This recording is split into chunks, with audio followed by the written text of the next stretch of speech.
Lockdown के बाद इसरो ने फिर से कामकाज शुरू कर दिया है। हालांकि लॉकडाउन में भी इसरो के कुछ सेंटर काम कर रहे थे, जिसमें कोरोना से बचाव के लिए वेंटिलेटर और सैनिटाइजर बनाए जा रहे थे, लेकिन स्पेस रिसर्च से जुड़े सभी काम बंद पड़े थे। इसरो ने लंबे समय के बाद अब अपने नए अभियानों को शुरू कर दिया है।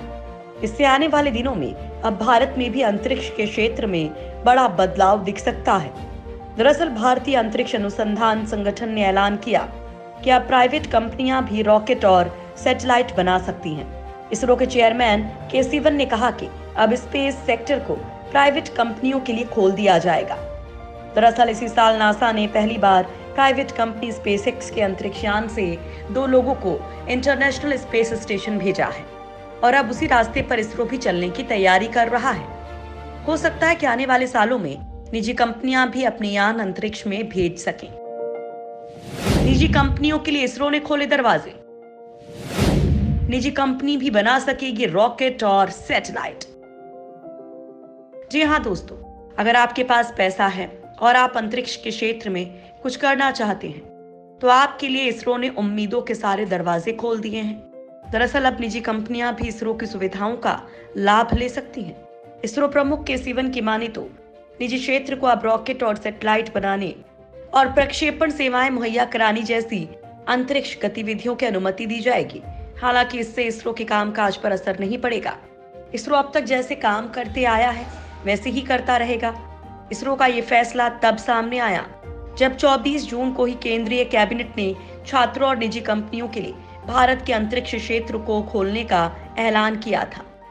Government has decided to implement reform measures to leverage the achievements of ISRO through opening up the space sector for private enterprises.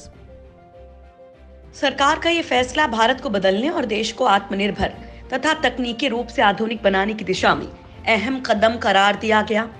Atomic energy and space मंत्री जितेंद्र सिंह की माने तो भारतीय अंतरिक्ष ढांचे का उपयोग करने को लेकर निजी कंपनियों के लिए खेल का मैदान उपलब्ध कराने के लिए Indian national space promotion and authorization का गठन किया गया।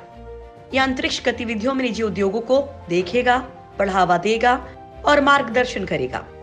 के-सिवन की माने तो अंतरिक्ष विभाग रॉकेट और उपग्रहों के निर्माण और प्रक्षेपण के साथ साथ वाणिज्यिक आधार पर अंतरिक्ष आधारित सेवाएं प्रदान करने सहित अंतरिक्ष सेवाओं को प्रदान करने में सक्षम करने के लिए क्षेत्र की अंतरिक्ष गतिविधियों को बढ़ावा देगा। निजी कंपनियों के आने से अर्थव्यवस्था होगी मजबूत।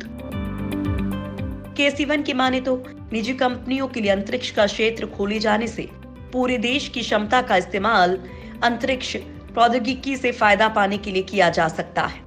ये केवल अच्छे परिणाम ही नहीं देगा, बल्कि वैश्विक स्तर पर भारत के अंतरिक्ष क्षेत्र की अर्थव्यवस्था को भी बढ़ाएगा। निजी क्षेत्रों के अंतरिक्ष की दुनिया में निवेश करने से देश में रोजगार के भी अवसर पैदा होंगे। साथ ही दुनिया के पटल पर भारत के अंतरिक्ष विज्ञान का नाम भी होगा। दरअसल पिछले कई सालों से प्राइवेट कंपनियां इसरो को कंपोनेंट्स और दूसरे सामान मुहैया कराती रही हैं। के-सिवन की माने तो अंतरिक्ष अनुसंधान के क्षेत्र में अब रोजगार की संभावना बढ़ेगी। इसके अलावा इस सेक्टर में ग्रोथ की भी अच्छी संभावना है। लॉकडाउन की वजह से कई प्रोजेक्ट में होगी देरी। कोरोना काल में देश में लगे लॉकडाउन का असर इसरो के काम पर भी दिखने लगा है। लॉकडाउन की वजह से इसरो के कई आने वाले मिशन पर शोध का काम रुक सा गया था। हालांकि अब इसरो फिर से अपने काम पर लौट आया है। ऐसे में इन प्रोजेक्ट्स को लेकर फिर से तेजी से काम शुरू किया जाएगा। के-सिवन की माने तो कोरोना लॉकडाउन के चलते अंतरिक्ष में मानव को भेजने और चंद्रयान 3 अभियान में देरी होने के अलावा इस साल लॉन्च होने वाले 10 अंतरिक्ष अभियान भी बाधित हुए। इसरो प्रमुख ने कहा कि इसरो अपने अंतरिक्ष अभियानों पर लॉकडाउन के प्रभाव का आकलन करेगा। दरअसल आने वाले 3 से 4 सालों में इसरो के कई बड़े प्रोजेक्ट पाइपलाइन में थे, जिसमें गगनयान, चंद्रयान 3 और मंगलयान 2 मिशन भी शामिल था। हालांकि इस मिशन में कितना समय और लगेगा, इसके लिए इसरो आंकलन कर रहा है।